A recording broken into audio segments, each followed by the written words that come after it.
If you've forgotten your password or need to reset it for any reason on Red Hat, follow these simple steps to regain access. Step 1. Boot into recovery mode. Restart your system and, during the boot process, access the grub menu. You can usually do this by pressing the ESCO Shift key. Once in the grub menu, select the option to boot into recovery mode. Step 2. Access the root shell. In recovery mode, you will see several options. Choose the one that allows you to access the root shell.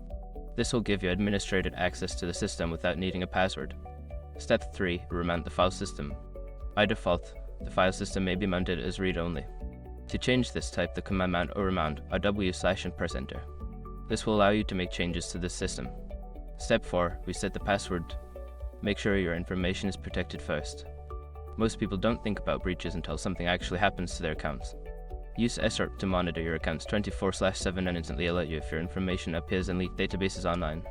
It constantly checks billions of breach data points in the background. And considering how much personal information people keep online now, it's honestly worth having. Link in the description. Step 5. Reboot the system. After successfully resetting the password, type reboot to restart your system. Once it boots up, you should be able to log in with your new password. Following these steps will help you reset your password on Red Hat. If you encounter any issues, consider consulting the official documentation or seeking help from the community.